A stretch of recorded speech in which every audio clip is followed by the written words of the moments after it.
होशियार नौकर। अरे कहाँ मर गया जाकर रामू, कितनी देर हो गई, अभी तक खाना नहीं बना क्या? बन गया मालिक, अभी लाया। और ये कहकर वो अपने मालिक सुरेश के लिए खाना ले जाता है। रामू सुरेश के घर पर नौकर का काम करता है।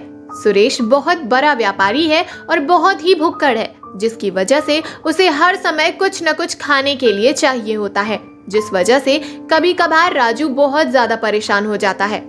जब देखो तब काम ही बताते रहते हैं, कभी आराम नहीं करने देते हैं। वो तो अच्छा है कि रुपए अच्छे देते हैं, वरना मैं इनके घर पर काम भी नहीं करता। क्या बरबरा रहा है, मुझे भी तो बता। कुछ नहीं मालिक, और बताइए, और कुछ तो नहीं चाहिए आपको?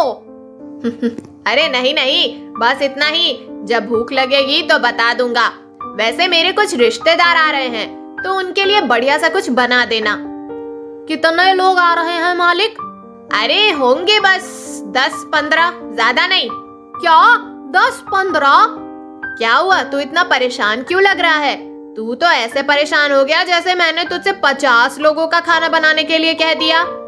नहीं नहीं, ऐसी कोई बात नहीं है, आप चिंता मत कीजिए, मैं खाना बना दूंगा। वैसे वो लोग आज आ रहे हैं या कल? कल आएंगे। उनमें ज्यादातर औरतें ही होंगी, क्योंकि मेरी पत्नी की कुछ दोस्त आ रही है, तो उनके लिए खाना अच्छा ही बनाना, क्योंकि तुझे तो औरतों का पता ही है। हाँ हाँ मालिक, आप चिंता मत कीजिए। इसके बाद सुरेश वहां से चला गया। सुरेश के जाने के बाद राजू ने अपने आप से कहा, हाय दैया, 10-15 लोगों का खाना कैसे बनेगा? ये तो मुझे मशीन समझ रहा है। मुझे कुछ न कुछ करना पड़ेगा, तभी इसे पता लगेगा कि मैं एक नौकर हूँ, ना कि रोबोट। अगले दिन राजू काम कर रहा था, तभी कुछ औरतें आई। उसने देखा मालकिन उनसे गले मिल रही थी, तो वो समझ गया कि ये उनकी दोस्त है। और इसके बाद मालती ने आवाज लगाते हुए कहा, अरे राजू, जल्दी से नाश्ता तो ला। हाँ हाँ मालकिन, अभी लाया।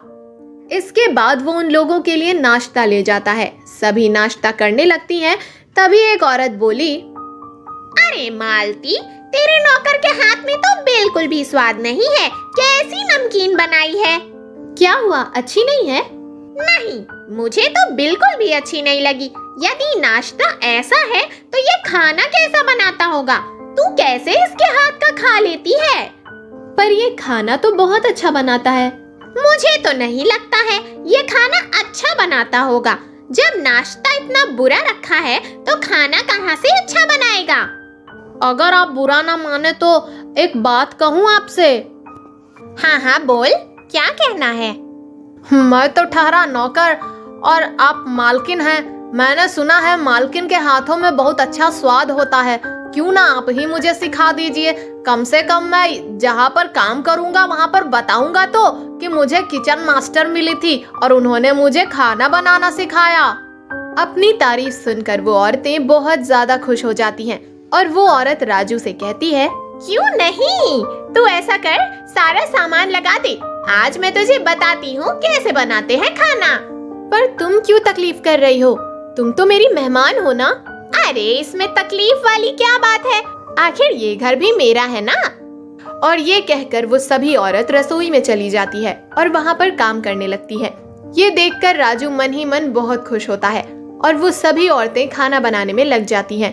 1 घंटे की मेहनत के बाद वो सभी रसोई से बाहर निकलती हैं और राजू से कहती हैं, जाओ राजू, खाना परोस के ले आओ और तुम अपने लिए भी एक थाली में लगा लेना, तब बताना हमने कैसा खाना बनाया है। नहीं नहीं मालकिन, भला मैं आपके सामने कैसे खा सकता हूँ? आप लोग खा लीजिए, मैं बाद में खा लूंगा। अरे ये कैसी बातें कर रहे हो? आखिर हमने खाना बनाया है, तुम्हें पता भी तो लगे हम कैसा खाना बनाती हैं। ठीक है मालकिन, अगर आप कह रही हैं तो मैं भी खाना खा लूंगा। और इसके बाद राजू ने सभी लोगों के लिए खाना लगा दिया और वो भी खाना खाने लगा। और खाना खाते हुए उसने कहा, वाह मालकिन, आपने तो बहुत अच्छा खाना बनाया है, मान गए आपको, आपके हाथ में तो जादू है।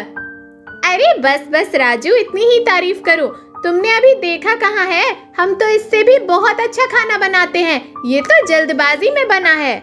इसके बाद वो लोग खाना खाकर काफी देर तक बात करती हैं और फिर सभी चली जाती है। उन लोगों के जाने के बाद राजू बहुत खुश होता है क्योंकि उसकी सारी मेहनत बच गई, वरना उसे पूरे दिन रसोई में काम करना पड़ता।